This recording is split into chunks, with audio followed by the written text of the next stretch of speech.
Olá pessoal, tudo bem? Na aula de hoje nós vamos tratar da independência dos Estados Unidos e da Guerra de Secessão, Estados Unidos no século XVIII e XIX. Observe o quadro. Aí está uma alusão ao Congresso Continental da Filadélfia e à Declaração de Independência dos Estados Unidos da América.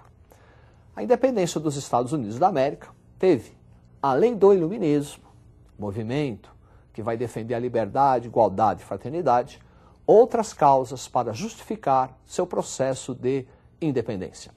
Observe o quadro.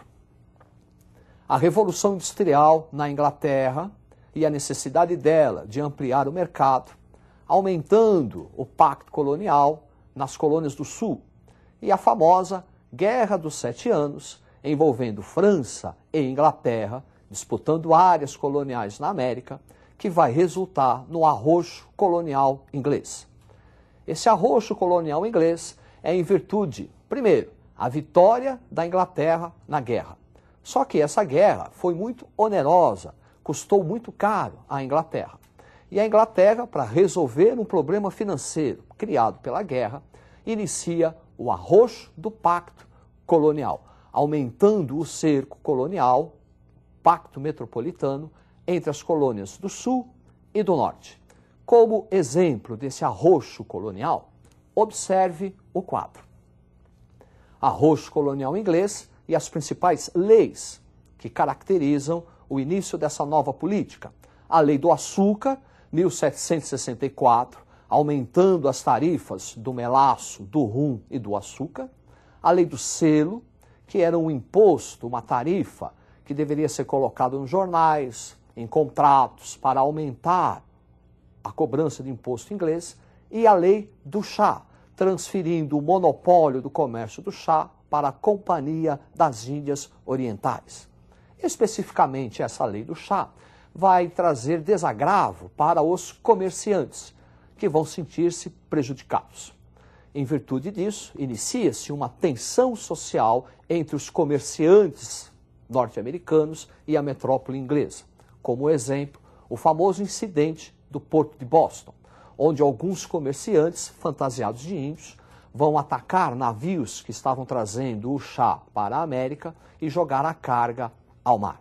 Por conta disso, a Inglaterra vai adotar um novo conjunto de leis, aumentando o pacto chamado Leis Intoleráveis. Observe, aluno, o quadro. Leis intoleráveis, fechamento do Porto de Boston, indenização do chá e a ocupação do Mississippi. A ocupação do Mississippi, onde a metrópole inglesa vai proibir a ocupação dessa área pelos colonos norte-americanos. E pagamento da indenização do carregamento de chá que foi jogado ao mar. Assim, comerciantes e agricultores vão sentir-se prejudicados.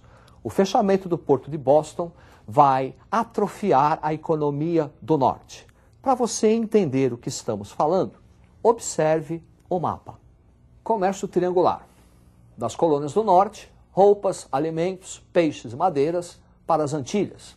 E das Antilhas para as colônias do Norte, melaço e ouro. Ou então, das Antilhas para a África, o rum seria trocado pela mão de obra negra, escravos para o Sul e ouro para o Norte. Este comércio triangular era, como dissemos, o centro dinâmico da economia do Norte. Portanto, o fechamento do Porto de Boston vai acelerar as tensões sociais entre colonos e metrópole. Daí, as famosas reuniões na Filadélfia. Primeiro Congresso Continental da Filadélfia, 1774, ainda não tinha um caráter separatista. Segundo Congresso Continental, 1775, esse já com caráter separatista. E em 1776, Thomas Jefferson, com a ajuda de Thomas Paine, Samuel Adams, entre outros, vai redigir a Declaração de Independência dos Estados Unidos da América. Após a Guerra de Independência com a Inglaterra, em 1787 é criada a primeira Constituição norte-americana. Observe o quadro. Formação do Estado norte-americano, uma república federativa, o chefe dessa federação, presidente da república, um presidencialismo, 3 poderes e entre esses poderes um equilíbrio, executivo, o presidente, legislativo, deputados e senadores, judiciários, os juízes, e o ideal de liberdade. Esse ideal de liberdade está também registrado na Declaração dos Direitos do Homem e do Cidadão, também redigido por Thomas Jefferson. Após a independência dos Estados Unidos, inicia-se um outro processo muito interessante e que vai contribuir para a ampliação dos estados norte-americanos. Estamos falando do processo de expansão territorial norte-americana. Preste atenção no quadro. Aí está, das antigas 13 colônias, um processo de expansão. Terras, territórios conquistados ou cedidos pela Grã-Bretanha, França, Espanha e o México. Observe que esse processo de expansão vai ocorrer do leste para o oeste. É a famosa corrida para o oeste, para cumprir o que se chamou Destino Manifesto. Segundo os colonos, os pioneiros norte-americanos, era uma vontade divina, manifestada por Deus, que do Atlântico ao Pacífico fosse uma colonização branca, ou uma civilização de cultura anglo-saxônica. Além das compras de territórios, outros fatores contribuíram para esse processo de expansão territorial. Observe o quadro. Conquista de terras indígenas, meio oeste principalmente, a famosa corrida de ouro para a Califórnia, a construção de ferrovias, barateando o transporte e interligando leste e oeste, e a guerra com o México. Começou em 1846, acabou em 1848 e vai contribuir para uma ampliação do território norte-americano com a incorporação do Texas e com a incorporação da Califórnia.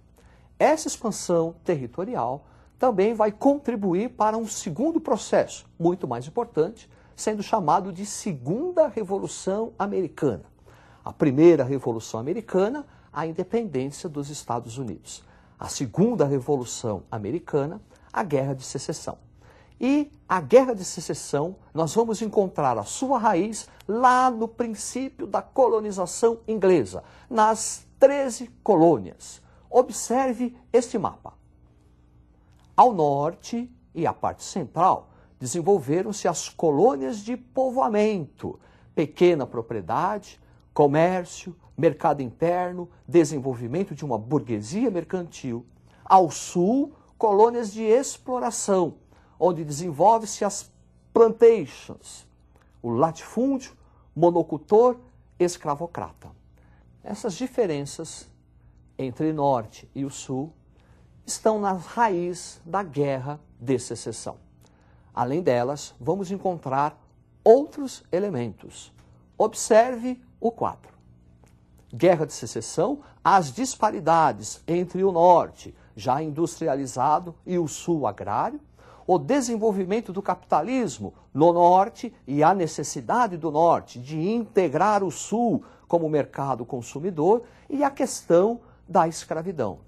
Questão séria, porque o norte, já desenvolvido, necessitava ampliar mercado consumidor, escravo não recebe salário, escravo não é consumidor. E o sul, desde a origem da montagem do sistema colonial, colônia de exploração, vai adotar a mão de obra escrava. Então nós temos aí vários elementos, disparidade, norte e sul, com um ingrediente a mais, que é a questão da escravidão. Essa questão da escravidão vai atingir um clímax a partir de 1860, com a eleição de Abraham Lincoln, que representava os interesses do Norte.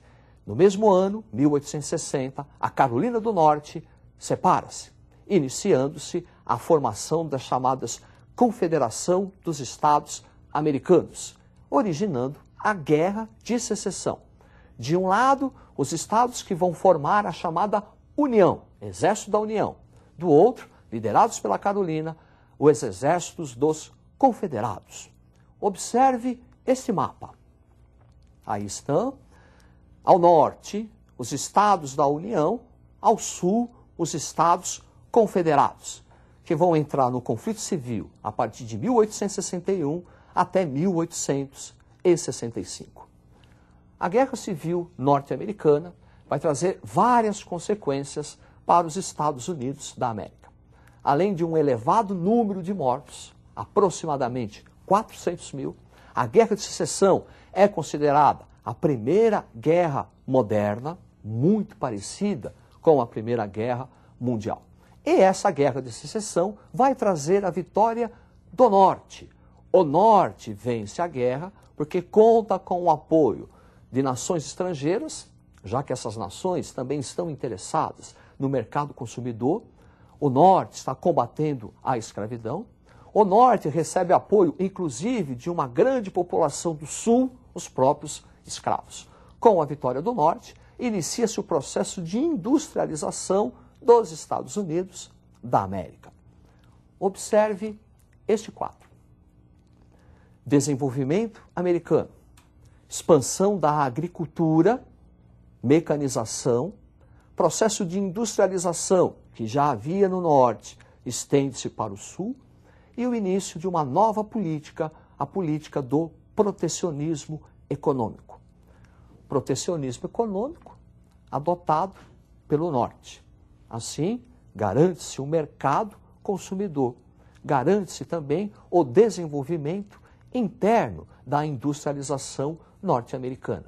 É a partir da Guerra de Secessão que os Estados Unidos iniciam o seu processo de industrialização, que vai caracterizar na formação de uma grande potência aqui na América. É a formação dos cartéis, é a formação dos trustes, das grandes empresas para controlar mercado e a distribuição de produtos nesses mercados. A partir daí, os Estados Unidos da América iniciam uma política de imperialismo na América para conquistar e ampliar mercados consumidores. É a famosa doutrina Monroe. A América para os americanos, que na verdade vai se transformar a América para os norte-americanos. Essa política imperialista vai transformar os Estados Unidos da América numa grande potência, já no final do século XIX, aqui na América.